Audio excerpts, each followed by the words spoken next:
Hello दोस्तों, apex English classes में आपका स्वागत है। मैं हूं आपका दोस्त रोशन कुमार और आज हम लोग मॉडर्न इंग्लिश पार्ट 3 का वीडियो देखेंगे और बहुत ही बारीकी से देखेंगे। चलिए हम लोग वीडियो शुरू करते हैं। ओके, तो यहाँ पर लिखा हुआ है कि well known literary works of this period. इस अवधि की प्रसिद्ध साहित्यिक रचनाएं कौन कौन सी थी? कौन से पीरियड की? Modern English. ओके, जो आधुनिक अंग्रेजी है उसमें कौन कौन सी जो महत्वपूर्ण रचनाएं हैं, महत्वपूर्ण मतलब रचनाएं इन द सेंस है कि कौन कौन से महत्वपूर्ण बुक लिखा गया है। बुक रचनाएं मतलब क्या होता है? बुक ही लिखा गया है, ग्रंथ लिखा गया है, साहित्य लिखा गया है, तो कौन कौन सा है? ओके, तो बहुत सारे ऑथर ने भिन्न भिन्न प्रकार के किताब लिखे हैं। चलिए हम लोग देखते हैं। तो यहाँ पे है ऑथर मतलब लिखने वाला, और वर्क मतलब हो गया इसकी कृति मतलब ये जो कौन सा बुक लिखे हैं सो है। ओके, तो कौन कौन से बुक लिखे हैं? तो एडमंड स्पेंसर एक लेखक है, इसने एक किताब लिखा है। ओके, इनका एक कृति है, एक फेरी क्वीन इसने लिखा है। पूछा जाएगा कि फेरी क्वीन किसने लिखा है? तो एडमंड स्पेंसर ने लिखा है। ओके, क्रिस्टोफर मार्लो लेखक है, इसने क्या लिखा है? Doctor Faustus. Okay, Francis Bacon ने लिखा है एसे। एक किताब का नाम है, एसे नहीं है दोस्तों। ओके, ये क्या है? एक बुक है। ओके, वेन जॉनसन ने बोलपोन लिखा है, बोलपोन। ओके, आगे देखिए, हम लोग आगे चलते हैं। शेक्सपियर ने लिखा है King Lear, Othello, Macbeth, the merchant of Venice. दोस्तों ये जो ओथेलो किताब है और मैकबेथ, ये दोनों जो है वो VVI है आपका, VVI मतलब वेरी वेरी इंपॉर्टेंट है इस बुक को। ओके, इस बुक के बारे में आपके 12th एग्जामिनेशन के इंग्लिश में बहुत बार पूछा गया है। ओके, 10 साल से ऊपर बार ये पूछा गया है कि ओथेलो और मैकबेथ ये किसकी रचना है? Who is wrote Othello and Macbeth. Okay, तो यहाँ पर आंसर आपका हो जाएगा शेक्सपियर। तो ये बहुत इंपॉर्टेंट है, इसको बहुत ध्यान में रखिएगा आप लोग। ओके, जो शेक्सपियर ने ओथेलो और मैकबेथ लिखा है। ओके, चलिए आगे हम लोग बढ़ते हैं। The authorised version of the Bible and Shakespeare's writing also helped in simplifying English. Bible और शेक्सपियर के लेखन के अधिकृत संस्करण ने भी अंग्रेजी को सरल बनाने में मदद की थी। ओके, बाइबल और शेक्सपियर की जो राइटिंग्स है इसने इंग्लिश को सरल बनाने में काफी मदद की थी। ओके, आगे हम लोग चलिए देखते हैं।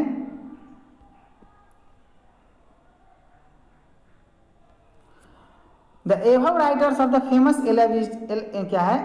Elizabethan age with their literary genius transformed the language and brought about unprecedented creativity and inventiveness in its use। अपनी साहित्यिक प्रतिभा के साथ प्रसिद्ध एलिजाबेथ युग के उपरोक्त जो ऊपर जो लेखक जो है उसने, शेक्सपियर ये सब आएंगे उसमें, भाषा को बदल दिया और इसका उपयोग में अभूतपूर्व रचनात्मक और आविष्कारशीलता लाया।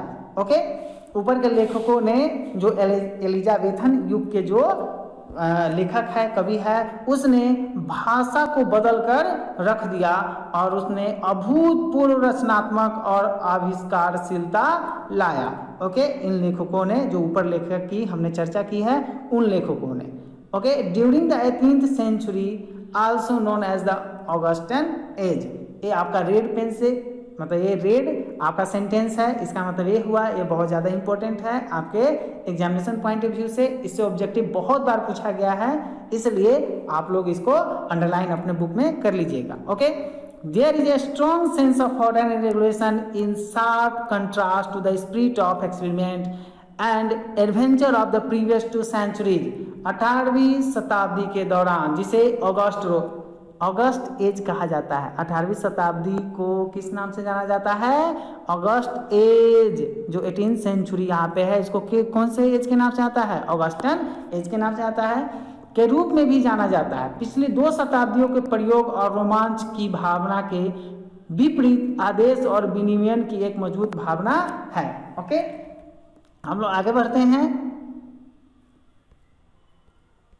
The need of dictionary and grammar was felt greatly during this period, so that the spelling could be standardized and correct use of grammar would become possible.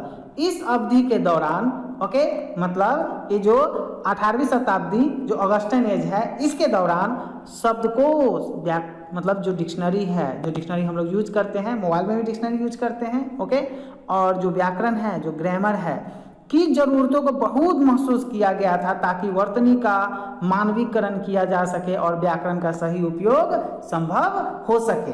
Okay, किस एज में हुआ था? तो दोस्तों 18th सेंचुरी ऑगस्टन एज में हुआ था। Okay, 18वीं शताब्दी को ऑगस्टन एज भी कहा जाता है। चलिए हम लोग आगे बढ़ते हैं। The often heard idiom necessity is the mother of invention proved to be correct. अक्सर सुना जाने वाला मुहावरा है। कौन सा मुहावरा है? यहाँ पर लिखा हुआ है दोस्तों, necessity is the mother of invention. ये मुहावरा है, आवश्यकता ही आविष्कार की जननी होती है। Necessity is the mother of invention, ये मुहावरा है। तो अक्सर सुना जाने वाला मुहावरा है, आप भी सुने होइएगा। ओके, इस मुहावरे की आवश्यकता ही आविष्कार की जननी होती है। और यह सही साबित हुई। कब सही साबित हुई है? कब करेक्ट प्रूव्ड हुआ है? In 1755 doctor Samuel Johnson published. Doctor Samuel Johnson, a red colour से दिया हुआ है, इसको अपने बुक में अंडरलाइन कर लीजिएगा। Okay, a dictionary of the English language which content over 14,000। दोस्तों यहाँ पे देखिए 14,000 words and their meanings. The work took 7 years to complete. 1755 ईस्वी में डॉक्टर सैमुअल जॉनसन ने अंग्रेजी भाषा की एक शब्दावली प्रकाशित की, जिसमें 40,000 दोस्तों 40,000 से अधिक शब्द थे। और इस काम को पूरा करने में कितने साल लगे थे? 7 साल लगे थे। और इस डिक्शनरी में कितने शब्द थे? तो 40,000 शब्द थे। और इस डिक्शनरी का नाम क्या था? ए dictionary of the English language. उस डिक्शनरी का क्या नाम था दोस्तों?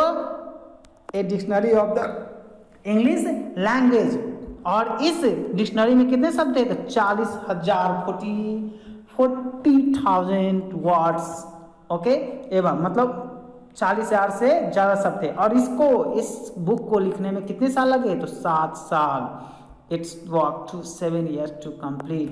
इसको पूरा होने में 7 साल का समय लगा। ओके, आगे देखिए। The second need was fulfilled by the 18th century grammar. Okay, दूसरी अंग्रेजी 18वीं सदी के व्याकरण वालों ने पूरी की। ओके, देखिए some of this grammar books where, इनमें से कुछ व्याकरण की पुस्तकें नीचे लिखी हुई है, उसको हम देखते हैं आगे। ओके, चलिए।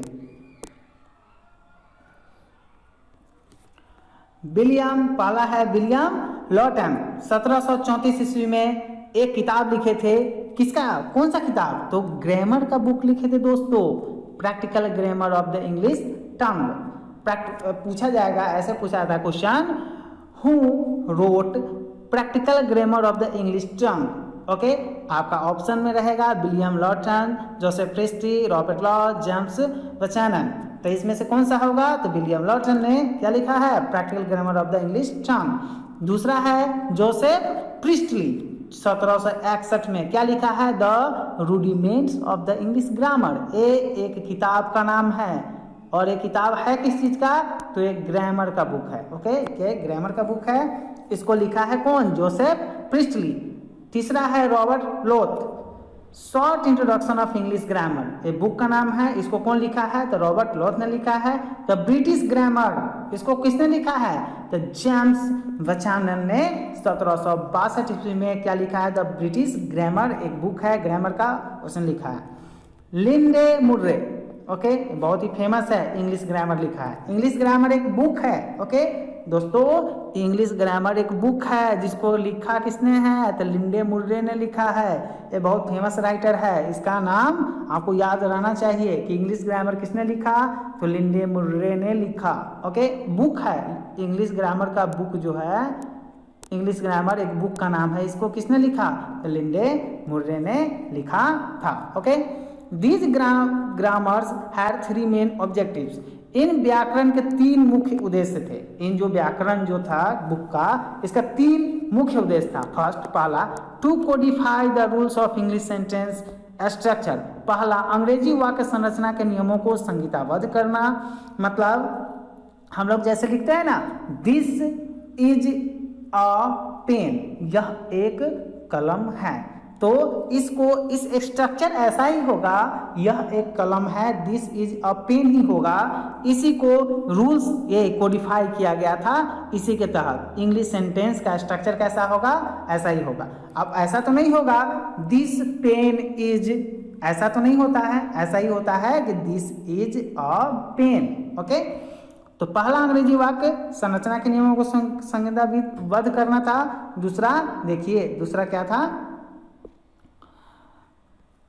The second to discuss point to decide cases of divided usage and finally to prescribe rules of correct usage। दूसरा, बिंदुओं पर चर्चा करने और विभाजित उपयोग के मामले को तय करने और अंत में सही उपयोग के नियमों को निर्धारित करने के लिए था।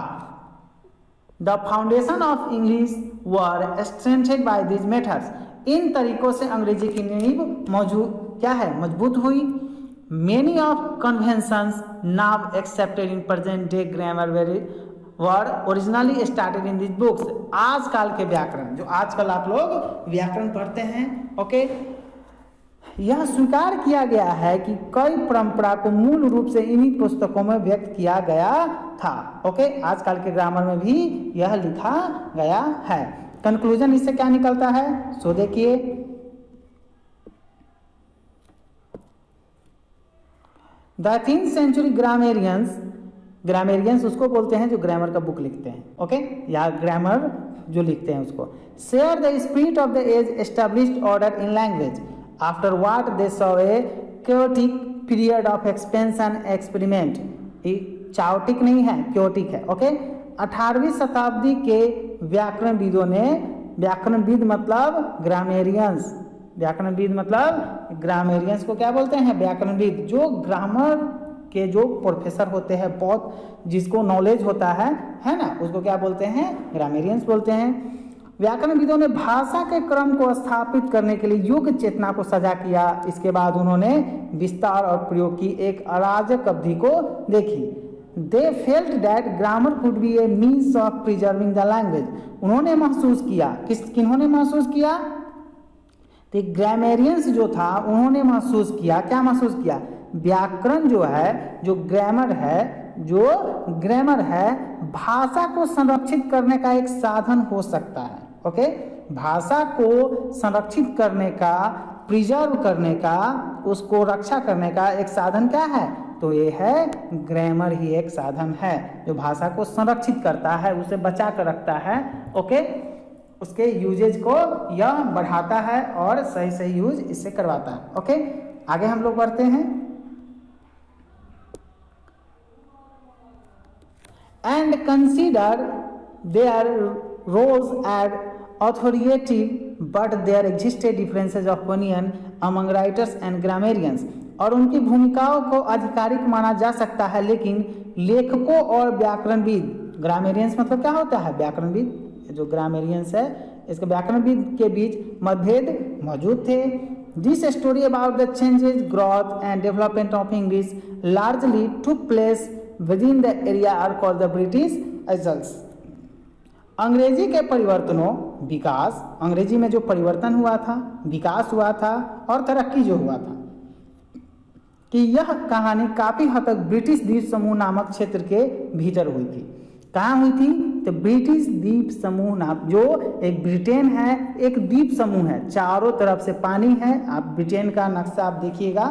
ओके, तो क्लासरूम में हम पढ़ाते हैं तो दिखा देते हैं प्रोजेक्टर पे, लेकिन यहाँ पे थोड़ी सी प्रॉब्लम है, हमने नहीं डाला है, हमने फिर से हम बता देंगे। ओके, ब्रिटेन का नक्शा अगर देखिएगा आप वर्ल्ड मैप पे, तो यहाँ पे जो है आप पूरा ब्रिटेन जो है चारों तरफ से समुद्र से घिरा हुआ है और बीच में ब्रिटेन है, इसलिए इसको बोलते हैं एसल्स, द्वीप समूह बोलते हैं, मतलब द्वीप है। ओके, ऐसे जगह, ऐसा देश जो चारों तरफ से समुद्र से घिरा हो उसको बोलते हैं द्वीप बोलते हैं, उसको क्या बोलते हैं, द्वीप बोलते हैं। ओके, तो यह कहानी काफी हद तक ब्रिटिश द्वीप समूह नामक क्षेत्र के भीतर हुई। Okay, after the 18th century 18वीं शताब्दी के बाद the English language started leaving the source of England travel to almost all parts of the world and was soon to become a world language. दोस्तों यहाँ पे बहुत इंपॉर्टेंट बात है, ओके इसको आप रेड कलर से जो है उसको अंडरलाइन अपने बुक में कर लीजिएगा। इससे ऑब्जेक्टिव बहुत ज़्यादा पूछा गया है और आगे भी पूछा जाएगा। तो देखिए यहाँ पे क्या लिखा है कि 18वीं शताब्दी के बाद अंग्रेजी भाषा ने इंग्लैंड के किनारों को छोड़ना शुरू कर दिया और दुनिया के लगभग सभी देशों, सभी हिस्सों की यात्रा की और जल्द ही एक विश्व भाषा बन गई। मतलब 18वीं शताब्दी के बाद जो है इंग्लिश जो है वह सिर्फ इंग्लैंड में ही नहीं पूरे वर्ल्ड के छोर में, मतलब वह इंग्लैंड को छोड़ना शुरू कर दिया और पूरे देश दुनिया में यह फैलना शुरू हो गया था। Okay, many socio political events they are responsible for this. और यह जो फैलना पूरे विश्व में फैलना जो शुरू हो गया था और पूरे विश्व का जो भाषा जो ये बन गया है अंग्रेजी, इसका बहुत सारा इसके लिए कई सामाजिक और राजनीतिक घटनाएं जिम्मेवार थी। ओके, आगे हम लोग बढ़ते हैं।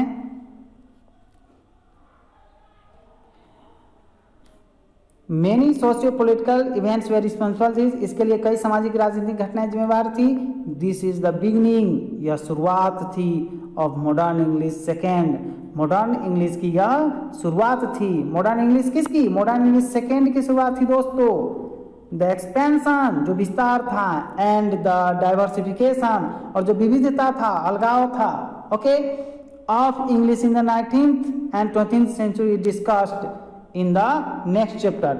ओके, हम लोग कह रहे हैं कि ये जो विविधता थी किसकी? 19th और 19वीं शताब्दी और 20वीं शताब्दी का जो इंग्लिश का जो विविधता थी उसकी चर्चा हम लोग नेक्स्ट चैप्टर में करेंगे। मतलब क्या क्या उसमें दिक्कत थी, क्या क्या मतलब प्रॉब्लम थी और कैसे इसका एक्सपेंशन हुआ है, कैसे ये अलग था, है ना। मॉडर्न इंग्लिश जो सेकेंड है वो मॉडर्न इंग्लिश फर्स्ट से कैसे यह भिन्न था, इसकी चर्चा हम लोग कब कहाँ करेंगे? तो नेक्स्ट चैप्टर। ओके, जो अगला चैप्टर इसका स्टोरी ऑफ इंग्लिश का है उसको हम पढ़ाएंगे, तो उसकी चर्चा हम लोग विस्तार से करेंगे। तो आपको ये कैसा वीडियो लगा, ये वीडियो आपको कैसा लगा ये हमें आप कमेंट करके बताइएगा। ओके, और आपने अभी तक अगर मेरा चैनल सब्सक्राइब नहीं किया है तो प्लीज़ इस चैनल को सब्सक्राइब कर लीजिए, क्योंकि अगर मैं कोई भी नया वीडियो डालूंगा तो वो आपके यूट्यूब नोटिफिकेशन में आपको शो करने लगेगा और आप वहां आसानी से देख सकते हैं, नहीं तो आपका वीडियो छूट सकता है। ओके, मेरे यूट्यूब चैनल का नाम है एपेक्स इंग्लिश क्लासेज बाय, वहाँ पे शेयर भी कर दीजिएगा। Thanks for watching this video, good day.